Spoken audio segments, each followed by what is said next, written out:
Punk was in the ring at the end of that promo last night, and then him talking about the word patience. When do we see Bryan Danielson, if at all, in AEW? If it's me, I'm doing it at the Queen's show, at the Queen's Dynamite.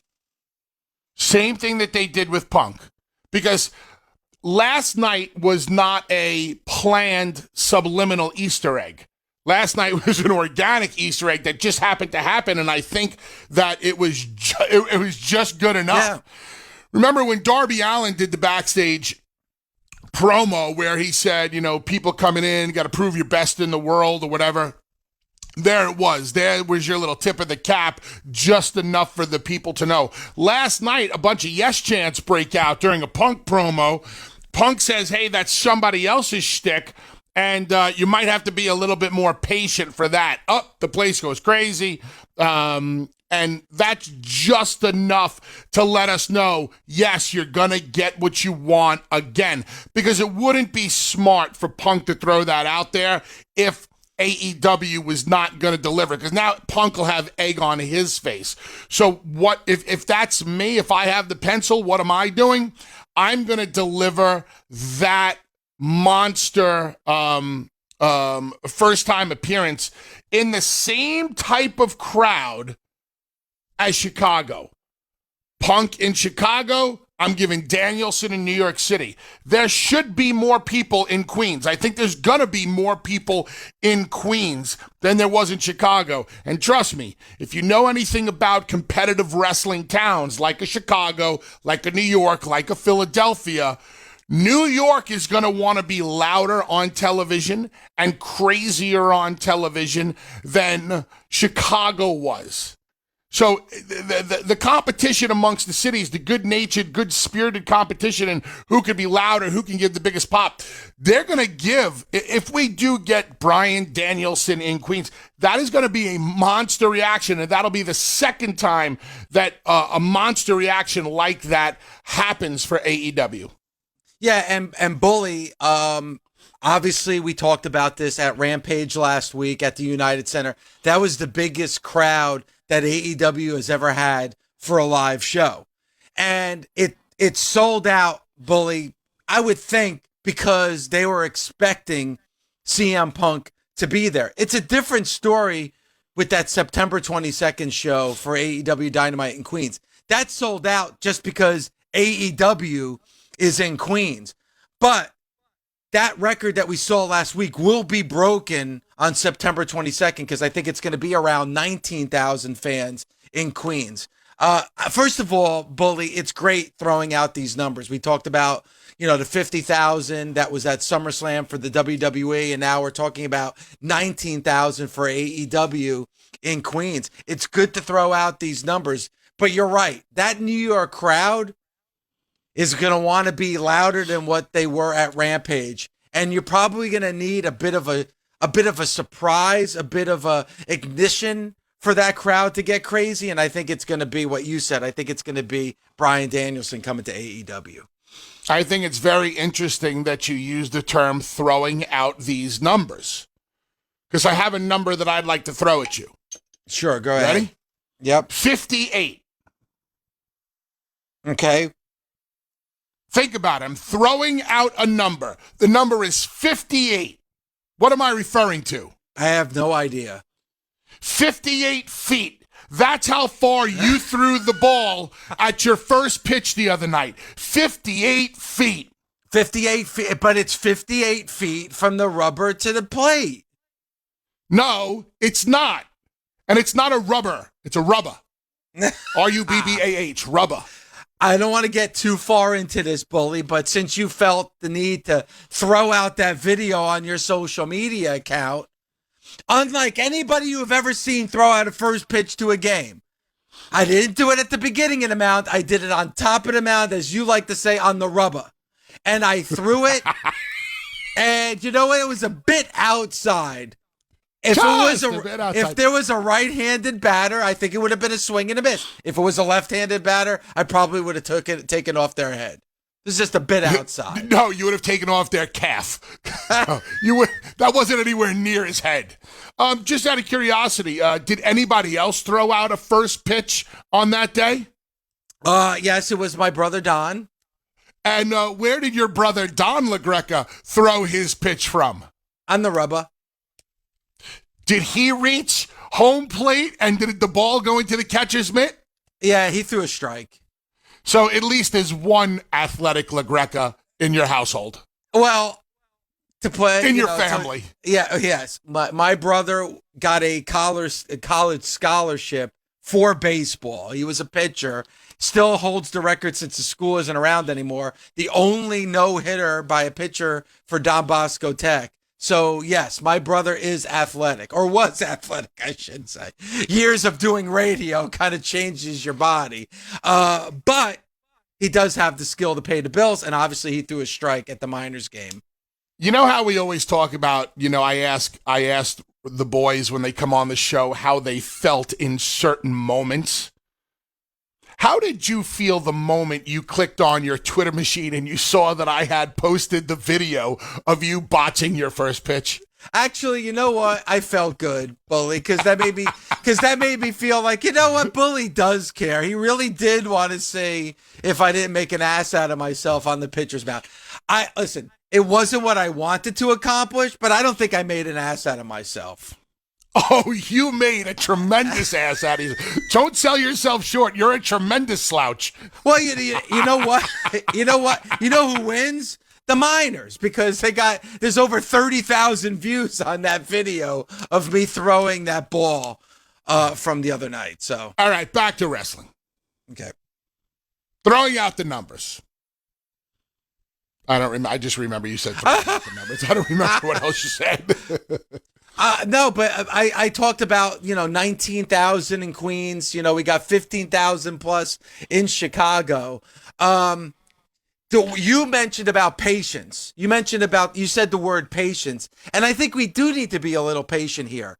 And maybe that's the one argument where we don't see Daniel Bryan in September. We're riding a high right now with CM Punk. You want to continue this wave, but you don't want to overlap these waves. Like, I think you need a little time in between. Is September too close to the return of Punk to get the return of Daniel Bryan? No, it's deep into September, third week of September. I think it's a hell of a 1-2 punch, and it's spaced out just enough because we'll have Punk on a couple of Dynamites, on a couple of Rampages, and we'll have already seen him at All In, correct? I'm sorry, All Out. All Out, yes. I'm sure that there are some that could make the argument for bringing Danielson back at All Out. Tommy had this opinion on make the people pay to see CM Punk the first time. I vehemently disagreed with that one. If you're going to make people pay to see CM Punk, you make them pay to see his first match. That's fair. Would you bring back Bryan Danielson? If you had the pencil, would you bring him back at All Out or at the Dynamite in Queens? Oh, I might. And I'll go back to what I originally said. Chicago sold out because the potential of CM Punk making an appearance there. That's not the reason why the show in Queens has gotten as many people to come. So it's not like there's an expectation of Bryan Danielson to be in Queens. So I think that's an ace that you have that you might unload anytime, anywhere. I don't think you do it at All Out. I don't think you do it in Queens either, Bully. I think you wait for a time where it would be a complete surprise, where it comes out of nowhere, where you truly get a shock of Bryan Danielson showing up at AEW. If I'm AEW, which is pretty much still a brand new company, would you agree with that? Yeah, of course. Yeah, it's still not 2 years that show's been on the air. If I'm AEW and I got 19,000 people in the house in New York, I want to catch that lightning in a bottle. I want 19,000 people going crazy for somebody that we brought in that those people are going to love. They're going to want to love. That is going to be an extremely similar moment to the CM Punk moment. Not the perfect storm that CM Punk was and is, but I'll be damned if it's not close enough. I want to capture that moment. That we talked about the anticipation pop as opposed to the surprise pop. The volcano was ready to explode the minute Dynamite came on, the minute Rampage came on the air last week, and we got that reaction. Punk talks, says you got to be a little bit patient for those yes chants. Now people are at the ready. AEW fans are ready now. They're primed. Will it happen next week? Will it happen here? Will it happen at All Out? Will it happen at Queens? So they're going to be boiling now for the weeks coming up. We don't know where, we don't know when, but when that music hits, they're going to ready to go crazy for Bryan Danielson. If it's me, I'm taking full advantage of the huge crowd that they're going to have in Queens. Yeah, it's 19,000 people chanting yes. Don't you want to capture that? Yeah, and that's going to be an image. That's going to be an image that'll last. How many people will be at All Out in Chicago? Because they're in the smaller arena for All Out, correct? A little over 10,000. You want 10,000 people chanting yes, or you want 19,000 people chanting yes? All right, but I'm going to throw another one at you. Maybe it's a small thing, Bully, and you might knock me down for this. But you even mentioned it. We have a very special edition of Busted Opens the Masters class that's going to drop on Sunday, where we talk about the returns of Brock and Becky and Punk. And one of the things you brought up when it came to Brock and Becky about the loudness of their pop is about that it was in a stadium where you don't have a roof, and and you've talked about your own personal experiences in the ring at a stadium where you don't even notice the loudness of the crowd because the volume escapes because there's an opening. So you got me thinking, you're going to get these yes chants. The week before, Bully, that they're in Queens, they're going to be in Jersey at the Prudential Center, The Rock. And there's going to be an even bigger crowd than what we saw in Chicago for Punk's return. It's going to be about 16,000 in Newark in an enclosed arena. Do you maybe have him come back in Jersey where you're going to have 15, 16,000 people chanting yes, where it's going to be much louder because you're going to have a roof on the arena? Is this a legitimate question, or are you just politicking for Daniel, Bryan to come back in your, home state? Well, but there's another caveat to it, and maybe there is a little bit of the Jersey bias, but that was a show that was supposed to happen a year and a half ago. It was scheduled, and then the pandemic happened, and that was going to be that crowd in Newark, New Jersey was going to be the biggest crowd that AEW Dynamite had ever had, but they had to postpone it. Now they're making that return. So those people in Newark, New Jersey have been holding on to that ticket now for over a year and a half.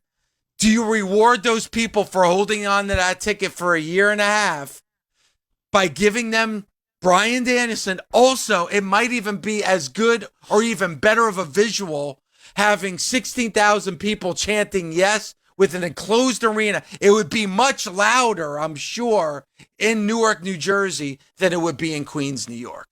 Excellent point. Excellent. I'm glad you listened when I talked about that on the Masters class. Yes. So let's just go to Queens for a second and talk about the actual noise of the pop. Yes, you are correct. When you're in a massive stadium like Allegiant in Vegas, where we saw the return of Becky or we saw the return of Brock, that sound has to travel a lot farther before you hear it. Thus, on TV, it might not sound as crazy. Although Edge made his return, I believe, in a stadium, and they were able to catch that pop and get the full energy of it.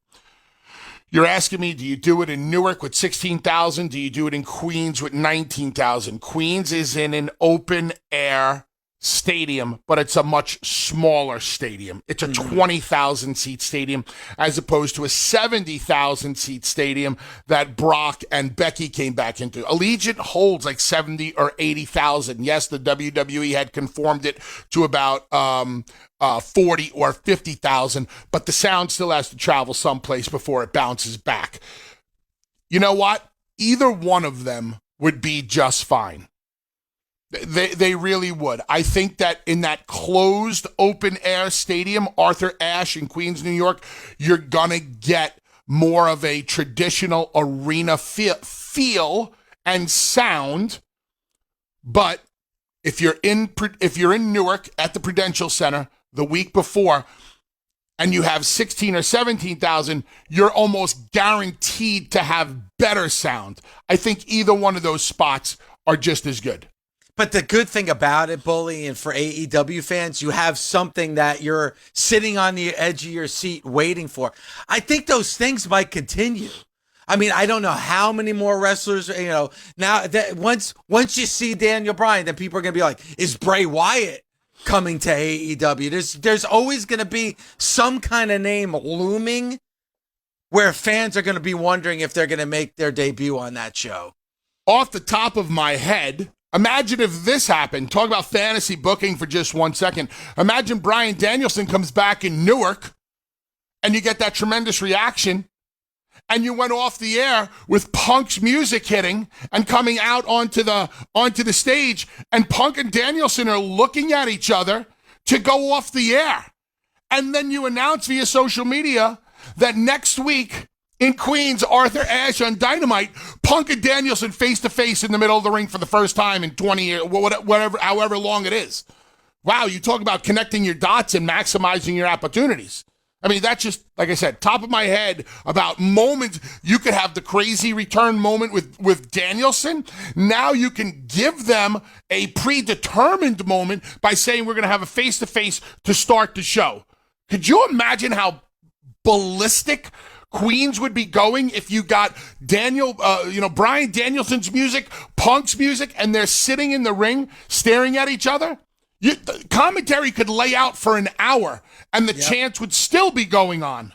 And then that gives you a big boost in your rating the next week when you have that match. 877-344-4893, 877-FIGHT-93. We'll continue to talk about this because what a tease by Punk.